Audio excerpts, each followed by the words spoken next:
Hi viewers, நம்ம இந்த வீடியோவில் நம்மளுக்கு பிடித்த உணவுகளை எப்படி தயாரிக்கிறாங்க, அந்த உணவு எப்படி தயாரித்து நம்ம கைக்கு வருதுன்றதை தான் இந்த ஒரு வீடியோவில் நம்ம பார்க்க போகிறோம். இந்த வீடியோவில் நம்ம முதலாக பார்க்க போகிறது கோழி மற்றும் கோழி முட்டைகள். மனிதர்கள் நிறைய பேர் கோழி இறைச்சியிலும் அப்புறம் கோழி முட்டைகளும் அதிகமாக சாப்பிட்டு வராங்க. ஆனால் இந்த கோழி இறைச்சியை தயாரிக்கிறதும் இந்த கோழி முட்டை எப்படி உருவாகுறதோ அதை பார்க்குறீங்களா? கொஞ்சம் கோழியை முட்டையிலேருந்து எப்படி எடுக்கிறாங்க, அந்த முட்டையிலேருந்து கோழி எப்படி வருது, இதுக்காகவே எக்கச்சக்கமான இடங்களை வாங்கி வச்சுருக்காங்க வெளிநாட்டுகள். நீங்கள் இப்போ பார்க்க போகிற காட்சி வெளிநாட்டில் எப்படி அந்த முட்டைகள் வருது, இந்த முட்டையிலேருந்து எப்படி கோழியை எடுக்கிறாங்கன்றது தான் பார்க்க போகிறோம். இந்த வீடியோ எடுக்கிறப்பே தெரிஞ்சிருக்கும். அதாவது அவங்க பண்ணுற ஒரு ப்ராசஸே ரொம்பவும் பாவமான ஒரு ப்ராசஸாக மாதிரி தான் இருக்கும். இந்த கோழியை எப்படி அது வளர்க்குறாங்க, இது எப்படி ஒரு இடத்துலேருந்து இன்னொரு இடத்துக்கு மாற்றுறாங்க, அது எடுக்கிறப்ப எவ்வளோ ஒரு மாதிரி பாவமான ஒரு விஷயம் மாதிரி இருக்குது. இதை எப்படி ஒரு பெரிய கோழியாக மாற்றுறாங்க, அந்த கோழிலேருந்து முட்டை எடுத்து அந்த முட்டையை உடச்சி அதுலேருந்து சின்ன கோழி எடுக்கிறாங்க. இந்த வீடியோவில் நம்ம ரெண்டாவதாக பார்க்க போகிறது ஃப்ரூட் ஜூஸ். எல்லாருக்குமே ஃப்ரூட் ஜூஸ்னால் ரொம்ப ரொம்ப பிடிக்கும். அதுவும் சின்ன குழந்தைங்களுக்கெல்லாம் கொடுத்தா ரொம்ப ஸ்ட்ரென்த்துன்னு சொல்லுவாங்க. ஆனால் சில ஃப்ரூட் ஜூஸ் கிடையாதுங்க. ஆர்செனிக் அப்படின்ற ஒரு கெமிக்கல் சேர்ந்த இந்த ஃப்ரூட் ஜூஸில் நீங்கள் கொடுத்தீங்கன்னா உங்கள் குழந்தைங்களுக்கு ஸ்லோ பாய்சன் மாதிரி மிகவும் ஆபத்தான ஒரு விஷயம். இந்த ஆர்செனிக் அப்படின்றத முக்கியமாக ஆப்பிள் ஜூஸுங்களை அதிகமாக யூஸ் பண்ணுவாங்க. அப்படிப்பட்ட ஜூஸ் நீங்கள் குடிக்கிறப்ப உங்களுக்கு ரொம்பவும் உடல்நிலை மோசமாகிறதுக்கு நிறைய வாய்ப்பு இருக்குது. முக்கியமாக இந்த சைனாலேருந்து வர ரொம்பவும் ஆபத்து. ஏன் இந்தியாவில் சில கம்பெனியில் கூட இந்த ஆர்செனிக் ஆப்பிள் ஜூஸ் அப்படின்றது ஒன்று இருக்குது. இது பிராண்ட் நேம் கிடையாது. அவங்க சேர்க்குற ஒரு கெமிக்கல் ரொம்பவும் ஆபத்தான கெமிக்கல். இது ரொம்ப குழந்தைங்களுக்கெல்லாம் நீங்கள் தெம்பு ஆப்பிள் ஜூஸ் குடித்தா ரொம்ப ஸ்ட்ரென்த்து நினச்சி கொடுத்தீங்கன்னா அது கிட்டத்தட்ட ஸ்லோ பாய்சன் மாதிரி அவங்கள கொல்றதுக்கு நிறைய வாய்ப்பு இருக்குது. அதனால் முடிஞ்ச வரைக்கும் ஆர்செனிக் அப்படின்னா என்னன்றது கூகுளில் சர்ச் பண்ணி பார்த்துட்டு அப்புறமா நீங்கள் அந்த ஜூஸை குடிக்கிறது ரொம்பவும் நல்லது. நான் சொன்ன இன்ஃபர்மேஷன் உங்களுக்கு ரொம்ப யூஸ்ஃபுல்லாக இருந்தால் இந்த சேனலை சப்ஸ்கிரைப் பண்ணிவிடுங்க. அதே மாதிரி யாருக்கெல்லாம் ஐஸ்கிரீம் பிடிக்குமோ அவங்க இந்த வீடியோக்கு ஒரு கமெண்ட் ஐ லவ் ஐஸ்கிரீம் அப்படின்னு கமெண்ட் பண்ணிவிடுங்க.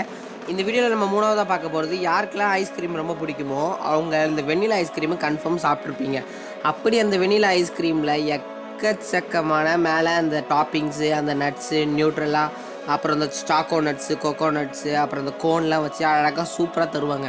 அப்படிப்பட்ட அந்த வெண்ணிலா ஐஸ்கிரீமில் பீவர் அப்படின்ற எலி மாதிரியே இருக்கிற ஒரு உயிரினத்திலிருந்து உள்ளே இருந்து ஒரு பாகங்களை எடுத்து தான் இந்த ஒரு ஐஸ்கிரீமுக்கான ஒரு சின்ன எசன்ஸை தயாரிக்கிறாங்களாம்.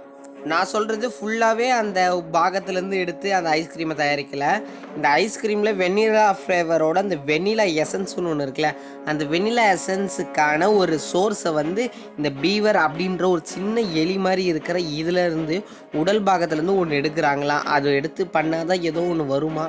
அதுக்கப்புறம் தான் இந்த ஒரு வெண்ணிலா ஒரு டேஸ்ட்டுக்கு ஒரு ரெடி பண்ணி நம்மளுக்கு தராங்க. ஆனால் இது எங்கே அதிகமாக இருக்குன்னு பார்த்தீங்கன்னா வெளிநாட்டில் தாங்க அதிகமாக இருக்குன்றாங்க. இங்கே இந்தியாவிலலாம் பார்த்தீங்கன்னா இந்த மாதிரி கிடையாது. அவங்களே டூப்ளிகேட் தான் இந்தியாவிலே விற்பாங்க. அப்படிப்பட்ட டூப்ளிகேட்னா அப்போ இதெல்லாம் எதுவும் சேர்க்க மாட்டாங்க. வெறும் டேஸ்ட்டுக்காக எசன்ஸ் மட்டும் தான் சேர்ப்பாங்க. இது பார்த்தீங்கன்னா ஒரிஜினாலிட்டி ஆஃப் வெண்ணிலா ஐஸ்கிரீமில் மட்டும் தான் செய்வாங்களா. இது கிடைக்கிறதே உங்களுக்கு ரொம்ப ரேராக தான் கிடைக்கும். இந்த வீடியோவில் நம்ம நாலாவதாக பார்க்க போகிறது ஹனி.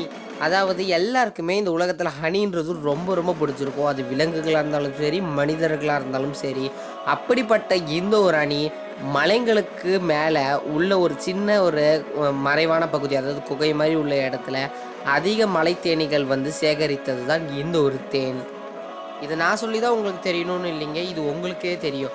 ஆனால் இதுலேயும் நிறைய ஃப்ராடு வேலை, சீட்டிங் வேலை பண்ணுறாங்க. Original honey, duplicate honey. இந்த ஹனியை எப்படி எடுக்கிறாங்கன்றதை பார்த்தீங்களா? அதாவது ஒரு மலை மேலே ஏறி அங்கேருந்து ஒரு ஏணியை போட்டு ஒரு புகையை மூட்டி அங்கே இருக்கிற அந்த ஹனி, அதாவது இந்த தேனீகள் எல்லாத்தையுமே விரட்டி விட்டுட்டு அப்புறம் கொஞ்ச நேரம் கழித்து அதை கட் பண்ணியோ இல்லைன்னா அதில் குத்தியோ அதுலேருந்து தேனை எக்ஸ்ட்ராக்ட் பண்ணுவாங்க, அதாவது எடுப்பாங்க. அதுக்கப்புறம் தான் ஒரு நல்ல தேன் நம்மளுக்கு கிடைக்கும். அதுவும் அந்த மேலே அந்த சாக்கு சில பேர் போட்டுப்பாங்க, சில பேர் சாக்கு கூட போடுறதில்ல. தேனி கடித்து அப்புறமா தான் இவங்களுக்கு அந்த ஒரு நல்ல தேன் இவங்களுக்கு கிடைக்கிது. அதுக்கப்புறமா அது ஒரு இடத்துலேருந்து வருது. இந்த ஒவ்வொரு மலைப்பகுதியிலேருந்து இந்த தேன் வர்றது ரொம்ப திக்காக இருக்கும். அதோட டேஸ்ட்டும் சும்மா வேறு லெவலில் இருக்கும். ஒரிஜினாலிட்டி தேனை சாப்பிட்றவங்க டூப்ளிகேட் தேன்லாம் சாப்பிட்டாங்கன்னா டக்குன்னு கண்டுபிடிச்சிருவாங்களாம். அப்படிப்பட்டு இருக்குமா. இது மலைவாழ் பகுதி மக்களுக்கு தான் அதிகமாக இந்த ஒரு தேன் கிடைக்குமா.